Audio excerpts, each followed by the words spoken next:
Shalom Bapak Ibu Saudara yang terkasih di dalam Kristus. Kita bersyukur hari ini diberikan hari yang baru, dan kita akan berdoa minta pimpinannya untuk merenungkan firman-Nya. Bapa di dalam surga, saat ini kami mau merenungkan firman-Mu. Pimpin kami untuk mengerti, memahami, dan melakukan apa yang Kau kehendaki. Di dalam nama Tuhan Yesus kami berdoa.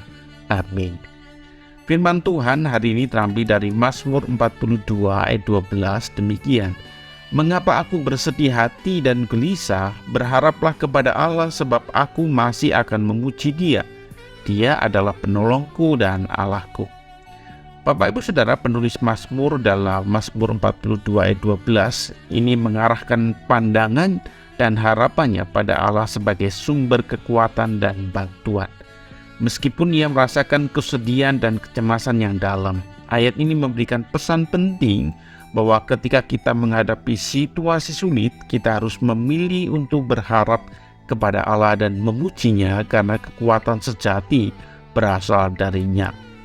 Mazmur 42 ayat 12 adalah sebuah ayat yang penuh harapan, memberikan pandangan yang positif dan menguatkan dalam situasi kecemasan. Dalam ayat ini, penulis Mazmur menunjukkan rasa kegelisahan dan kekecewaannya. Tetapi ia juga mengarahkan pandangan dan harapannya pada Allah sebagai penolong dan Allahnya. Ayat ini dimulai dengan pertanyaan, "Mengapa aku bersedih hati dan gelisah?" Ini menunjukkan bahwa penulis Mazmur merasakan kesedihan dan kecemasan yang dalam, dan ia merenungkan penyebabnya. Namun segera setelah itu ia menunjukkan sebuah solusi dengan mengarahkan dirinya untuk berharap kepada Allah. Ia berkata, "Berharaplah kepada Allah sebab aku masih akan memuji Dia. Dia adalah penolongku dan Allahku." Dalam kalimat ini penulis Mazmur mengarahkan pandangan dan harapannya pada Allah sebagai sumber kekuatan dan bantuan. Ia percaya bahwa Allah adalah penolongnya dan Allahnya. Ia memilih untuk memuji Allah meskipun ia masih dalam kesedihan.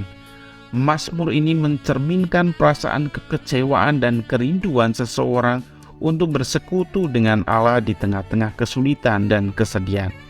Penulis Mazmur merindukan untuk beribadah di bait Allah dan merenungkan kenangan yang indah di tempat suci tersebut. Namun, ia juga menyadari bahwa kekuatan sejati berasal dari Allah, dan ia memilih untuk berharap kepadanya dalam setiap situasi. Ayat ini memberikan sebuah pesan penting bagi kita semua, yaitu bahwa ketika kita merasa kecewa atau cemas, kita harus mengarahkan pandangan dan harapan kita kepada Allah sebagai sumber kekuatan dan bantuan, seperti yang dinyatakan oleh penulis pemazmur ini. Kita harus memilih untuk memuji Allah dan mengandalkannya. Meskipun situasi yang kita hadapi belum berubah, hal ini akan memberikan ketenangan dan kekuatan dan harapan yang dibutuhkan untuk melewatinya. Amin. Kita berdoa. Bapa di dalam surga, pimpin kami ketika kami menghadapi kondisi kesedihan, kegelisahan untuk berharap kepada Engkau. Hari ini kami mau beraktivitas, kiranya Engkau menolong kami. Amin.